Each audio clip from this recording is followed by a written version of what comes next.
بیت المقدس مسلمانوں کا قبلہ اول ہے۔ ہجرت کے بعد 16 سے 17 ماہ تک مسلمان بیت المقدس یعنی مسجد اقصیٰ کی جانب رخ کر کے ہی نماز ادا کرتے تھے۔ پھر تحویل قبلہ کا حکم آنے کے بعد مسلمانوں کا قبلہ خانہ کعبہ ہو گیا۔ مسجد اقصیٰ خانہ کعبہ اور مسجد نبوی کے بعد تیسرا مقدس ترین مقام ہے۔ مقامی مسلمان اسے المسجد الاقصیٰ یا حرم قدسی شریف کہتے ہیں۔ یہ مشرقی یروشلم میں واقع ہے جس پر اسرائیل کا قبضہ ہے۔ یہ یروشلم کی سب سے بڑی مسجد ہے جس میں 5000 نمازیوں کی گنجائش ہے، جبکہ مسجد کے صحن میں بھی ہزاروں افراد نماز ادا کر سکتے ہیں۔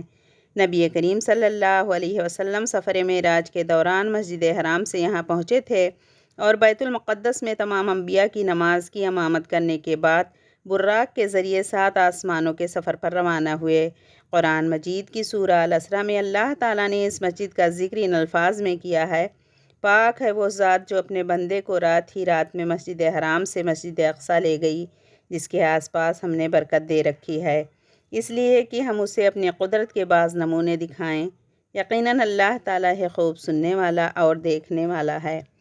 احادیث کے مطابق دنیا میں صرف 3 مسجدوں کی جانب سفر کرنا باعث برکت ہے، جس میں مسجد حرام، مسجد اقصیٰ اور مسجد نبوی شامل ہیں۔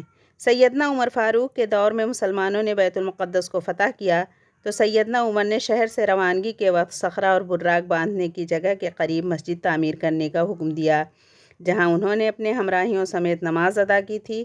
یہی مسجد بعد میں مسجد اقصیٰ کہلائی، کیونکہ قرآن مجید کی سورہ بنی اسرائیل کے آغاز میں اس مقام کو مسجد اقصیٰ کہا گیا ہے۔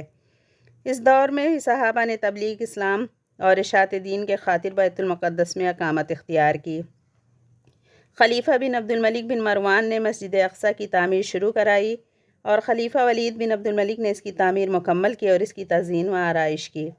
عباسی خلیفہ ابو جعفر منصور نے بھی اس مسجد کی مرمت کرائی۔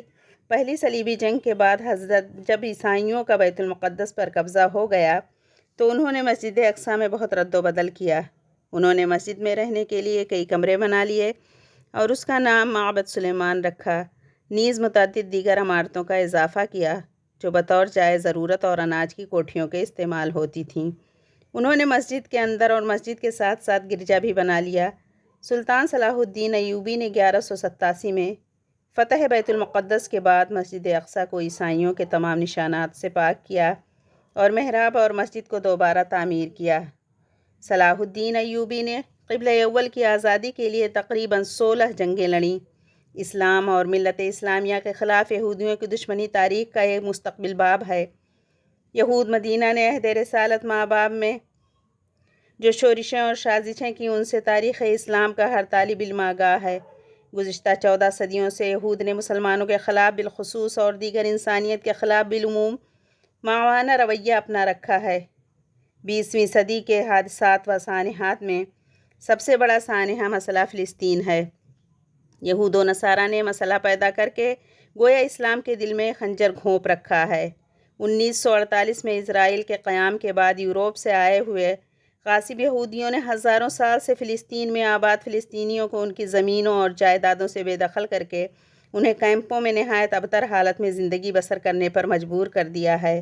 21 اگست 1969 کو ایک آسٹریلوی یہودی ڈینس مائیکل روہان نے قبلہ اول کو آگ لگا دی، جس سے مسجد اقصیٰ 3 گھنٹے تک آگ کی لپیٹ میں رہی اور جنوب مشرق کی جانب قبلہ کی طرف کا بڑا حصہ گر پڑا۔ محراب میں موجود منبر بھی نذر آتش ہو گیا، جسے صلاح الدین ایوبی نے فتح بیت المقدس کے بعد نصب کیا تھا۔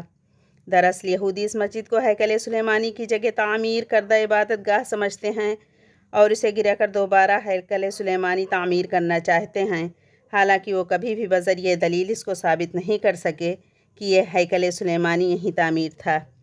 گزشتہ نصف صدی سے زائد عرصہ کے دوران اسرائیلی یہودیوں کی جارحانہ کارروائیوں اور جنگوں میں ہزاروں لاکھوں فلسطینی مسلمان شہید، زخمی یا بے گھر ہو چکے ہیں اور لاکھوں افراد مقبوضہ فلسطین کے اندر یا آس پاس کے ملکوں میں کیمپوں کے اندر قابل رحمت حالت میں زندگی بسر کر رہے ہیں۔ اقوام متحدہ اور اس کے کرتا دھرتا امریکہ اور یورپ کے ممالک یہودیوں کے سرپرست بنے ہوئے ہیں۔ اللہ تعالیٰ فلسطینیوں کی اور ہم سب کی مسلمانوں کی اور اسلام کی مدد فرمائے۔ اللہ تعالیٰ فلسطینیوں پر رحم فرمائے اور انہیں فتح نصیب کرے، آمین۔